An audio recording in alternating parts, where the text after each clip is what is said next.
Hello વિદ્યાર્થી મિત્રો, હું તમારો માનવ ક્લાસીસમાં ફરી હાર્દિક સ્વાગત કરું છું. તો આપણે ધોરણ 7 ને સંસ્કૃતનો પાઠ પહેલો અને બીજાનું આજે આઈડિયલ સ્વપોથીનું સોલ્યુશન કરવાનું છે.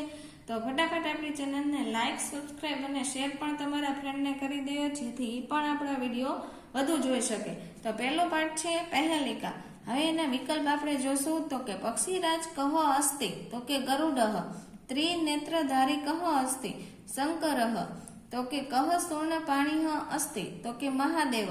કયા દેવ હાથમાં ત્રિશૂળ ધારણ કરે છે? તો કે શંકર. વૃક્ષાગ્રવાસી ઉખાણાનો શું જવાબ આવે છે? નાળિયેર. કા સ્ત્રી નર નારી સંપૂતના, તો કે છોટિકા. હવે છે કહ અમુખી શબ્દ કરોતી, તો કે છોટિકા. કા જાત માત્ર વિનશ્યતિ, તો કે છોટિકા. નર નારી સંપૂતના ઉખાણાનો ઉત્તર ખાલી જગ્યા છે ચપટી. સાપને કેટલી જીભ હોય છે? 2. કા પચ્ચ ભરતા અસ્તિ, તો કે પાંચાલી. દંતે હીન શિલા ભક્ષી કહ અસ્તિ, તો કે પાદરક્ષ. કહ કરીણા કુલ્લમ હંતિ, તો કે સિંહ.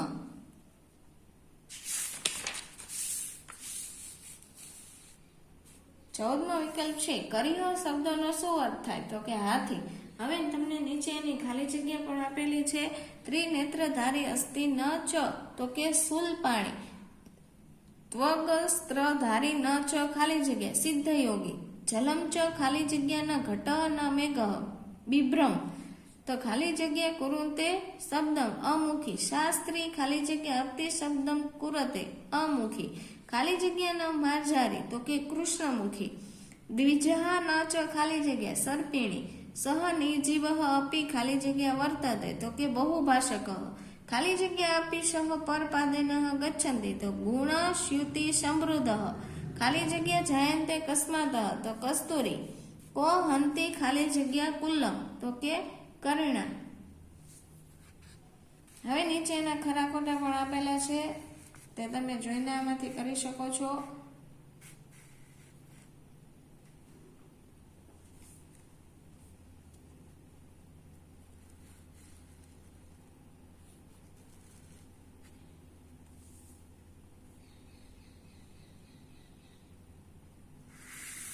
આ બાજુ એનું જોડકું આપેલું છે. તો કે ત્રિનેત્રધારી, તો એમાં આવશે નારી કે લહ.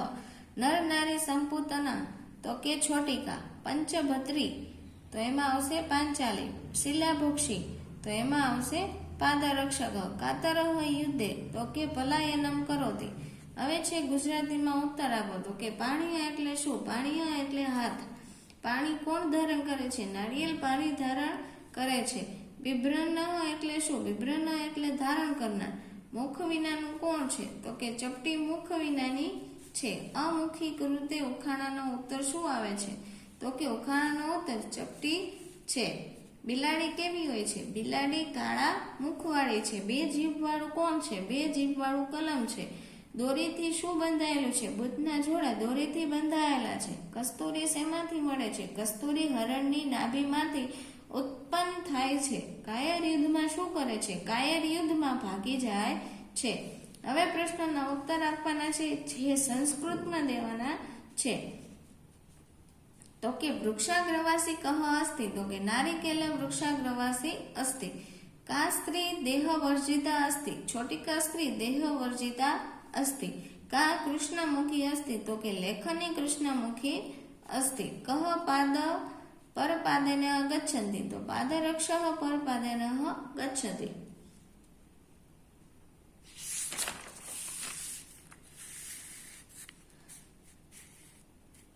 કસ્તુરી કસ્માત જાયતે, તો કે કસ્મુરી મૃગાતમ જાયતે. હવે નીચે તમને અન્ય શબ્દ બનાવવાના કીધા છે તેવી રીતના. તો અહીં આપેલા છે સુર્ણ પાણી, તો ચક્ર પાણી, શસ્ત્ર પાણી, સંડકહ પાણી, કમલ પાણી. એવી રીતના આ બધા શબ્દો લખવાના છે. તો તમે આમાંથી જોઈને લખી શકો છો. નીચે તમને આપેલું છે કે ઉદાહરણમાં દર્શાવ્યા મુજબ અસ્તિ નાસ્તિનો ઉપયોગ કરીને લેખન કરો. તો કે વૃક્ષાગ્રવાસી ન ચ પક્ષીરાજ. તો અહીંયા બનાવ્યું છે વૃક્ષાગ્રવાસી અસ્તિ કિંતુ પક્ષીરાજ નાસ્તિ. એવી રીતના આપણે બીજું બનાવી ત્રિનેત્રધારી ચ સૂર્ણ પાણી. તો ત્રિનેત્રધારી અસ્તિ કિંતુ સૂર્ણ પાણી નાસ્તિ. અહીંયા ના આવશે, મિસ્ટેક રહી ગઈ છે, તમે જોઈને અહીંયા ના કરી શકો છો. તો ત્વગ્વસ્ત્રધારી ન ચ સિદ્ધયોગી, તો કે ત્વગ્વસ્ત્રધારી અસ્તિ કિંતુ સિદ્ધયોગી નાસ્તિ. અહીંયા ના કરીને જોજે, મેં ભૂલથી કરેલો નથી. કૃષ્ણમુખી ન માર્જારી, તો કૃષ્ણમુખી અસ્તિ કિંતુ માર્જારી નાસ્તિ. દ્વિજા ન ચ સર્પિણી, તો દ્વિજા અસ્તિ કિંતુ સર્પિણ્ય નાસ્તિ. પંચભદ્રી ન પાંચાલી, તો કે પંચભદ્રી અસ્તિ કિંતુ પાંચાલી નાસ્તિ. હવે છે સીધો પ્રશ્ન નંબર 10. શ્લોક પૂર્તિ પૂર્ણ કરવાની છે, જે તમે તમારી ચોપડીમાંથી પણ જોઈને પૂરી કરી શકો છો અને આમાંથી પણ જોઈને લખી શકો છો. આ બાજુ પણ 2 શ્લોક પૂર્તિ છે અને એની નીચે એનું ભાષાંતર તમને આપેલું છે, તે પણ તમે આમાંથી જોઈને શીખી શકો છો અને પરીક્ષામાં તો તે પૂછાય જ છે, જેથી સરખી રીતના પાકી કરી લેવી શ્લોક પૂર્તિ અને એનું ભાષાંતર પણ પાકું કરી લેવું.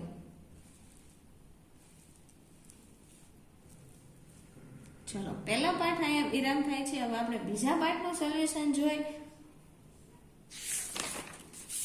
તો બીજા પાઠનું નામ પહેલા જોઈ લે. શું છે? તો કે વાર્તાલાપ. તો કે શેની છે, એટલે કે 2-3 વ્યક્તિ વચ્ચે કંઈક ડાયલોગ, આપણે અંગ્રેજીમાં ડાયલોગ આવે એવી રીતના જે વાર્તાલાપ થાય તે. ચાલો, એના વિકલ્પો આપણે જોઈએ. પહેલા ભાવેસહ ચેતના કથમ અભિવાદનમ કરોતિ, તો કે નમસ્કાર શબ્દે ભાવેસહ કમ અભિવાદયતિ, તો કે ચેતના.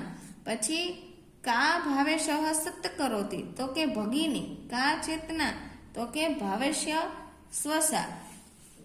ચા કે કોફી આપવાનું કોણ પૂછે છે? તો કે ચેતના, ભાવેશ અને ચેતનાનો ભાઈ કે ચેતનાની માતા. તો એમાંથી કોણ પૂછતું હતું? ચેતના. હવે નાસ્તુની સંધિ છોડો, તો કે માં પ્લસ અસ્તુ. ભોજનમ ખાલી જગ્યા એવા અસ્તિ, તો કે સિદ્ધમ. વ્યંજનમ ઇતિ શબ્દ છે કહ અર્થ, તો કે શાક. રોટલી શબ્દનો સંસ્કૃત શબ્દ કયો છે? તો કે રોટિકા. તક્રમ શબ્દનો શું અર્થ થાય છે? તો કે છાસ. ભાવેશઃ ભોજનમ ક્રીદુષ વદતિ, તો કે રુચિકર. હવે છે ભોજનમ ક્રીદુષમ અસ્તિ, તો કે રુચિકરમ. આ બાજુ એની ખાલી જગ્યા પણ આપેલી છે, તો કે ખાલી જગ્યા પહેલી છે નમસ્કાર ભાવેશઃ આગચ્છતુ ઉપવિશતુ જલમ, તો કે સ્વીકરોતુ. ખાલી જગ્યા તક્રમ અપી આવશ્યકમ, તો કિંચતમ. ઇદાનીમ ખાલી જગ્યા દદાતુ ઓદનમ, ખાલી જગ્યા કિમપી આવશ્યકમ યનત. હવે છે ખરા ખોટા, જે તમને મેં નીચે આપેલા છે અને તમે જોઈને કરી શકો છો.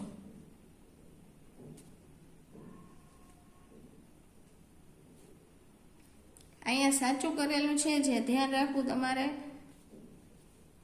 હવે એના ગુજરાતી પ્રશ્ન જવાબ જોઈએ. નીચે આપેલા પ્રશ્નોના ગુજરાતી ઉત્તર આપો. તો કે સર્વ કુશલમ આ વાક્ય ભાવેશ બોલે છે. ચેતના ભાવેશને કેવી રીતે સત્કારે? ચેતના ભાવેશને નમસ્કાર શબ્દ વડે તથા બધું કુશળ તો છે ને એ પ્રશ્ન વડે સત્કારે છે. ચેતના ભોજન અંગે શું કહે છે? ચેતના ભોજન અંગે કહે છે કે ભોજન તૈયાર છે. આસન ગ્રહણ કરો આ વાક્ય કોણ બોલે છે? તો કે આસન ગ્રહણ કરો આ વાક્ય ચેતના બોલે છે. ભાવેશ કોને પીરસવાનું કહે છે? ભાવેશ ચેતનાને પીરસવાનું કહે છે. ભાવેશમાં ભોજનમાં શું છે? ભોજનમાં શાક, રોટલી, લાડુ, અથાણું, ભાત અને દાળ પણ છે. અવલેહ શબ્દનો ગુજરાતી અર્થ આપો. તો કે અવલેહ શબ્દનો અર્થ અથાણું થાય. લવણમ શબ્દનો ગુજરાતી અર્થ આપો. તો કે લવણમ શબ્દનો ગુજરાતી અર્થ મીઠું થાય. એક લાડુ પણ સ્વીકારો આ વાક્ય કોણ બોલે છે? તો કે એક લાડુ પણ સ્વીકારો આ વાક્ય ચેતના બોલે છે. તમારા ઘરે બનતી ભોજનની વાનગીઓની યાદી, એટલે બધાના ઘરે અલગ અલગ બનતી હોય એટલે બધાને તમારી રીતે જે તમે વધુ ખાતા હોય તે લખવાનું છે. હવે છે સંસ્કૃતના પ્રશ્ન જવાબ આવે જો. તો કે ચેતના ભાવેશ કથ સત કરોતિ, તો કે ચેતના ભાવેશ નમસ્કાર શબ્દનો સર્વ કુશલ વા ઇતિ પ્રશ્ને ચ સત કરોતિ. ચાય કોફી વા એતદ વાક્ય કહ વદતિ, તો કે ચાય કોફી વા એતદમ વાક્ય ચેતના વદતિ. ચેતના ભોજન વિશે કી વદતિ? ચેતના ભોજન વિશે વદતિ યત ભોજનમ સિદ્ધમ એવ અસ્તિ. તો ભોજને કી કિમ અસ્તિ, ભોજને વ્યંજનમ રોટિકા મોદકમ અવલેહમ દાલમ ઓદનમ ચ અસ્તિ. હવે નીચે ગુજરાતીના અર્થ છે તો કે મોદક તો એનું શું થાય? લાડુ. વ્યંજનમ તો કે શાક. તક્રમ તો છાશ. ઓદનમ તો ભાત. લવણમ તો મીઠું. હવે છે નીચે અહીંયા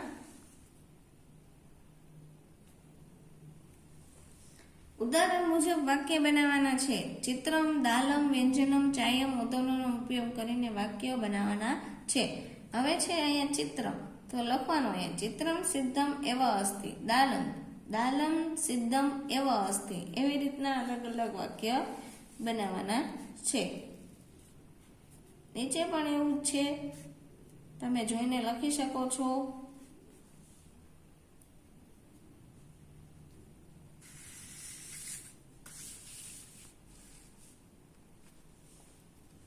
નીચે તમને સંવાદ પૂરો એટલે કે વાર્તાલાપ થતો હોય બે વ્યક્તિ વચ્ચે તે લખવાનો કીધો છે, જે આપણે લખી જ આપેલો છે અને તમે જોઈને પણ લખી જ શકો છો. અર્થાત તમારી સ્કૂલમાં કોઈ અલગ રીતે લખાવે તો તમે એ રીતે પણ તમારી સ્કૂલમાંથી લખી શકો છો.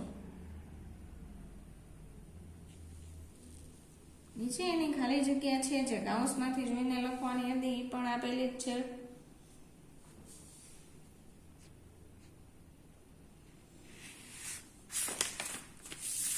હવે એનું ભાષાંતર આપેલું છે તે તમે જોઈ શકો. સામ સામે છે ભાવે સહ નમસ્કાર એટલે ભાવે નમસ્કાર એવી રીતના છે.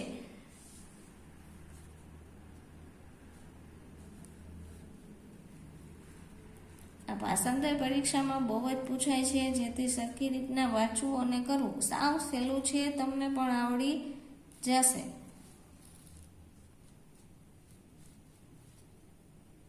ચાલો આ ચેપ્ટર બીજું પણ અહીંયા પૂરું થાય છે. તો ફટાફટ આપણી ચેનલને લાઈક, સબસ્ક્રાઇબ અને શેર કરવાનું ભૂલતા નહીં અને તમારા ફ્રેન્ડને પણ કહેજો કે તે આગળ લોકોને શેર કરે.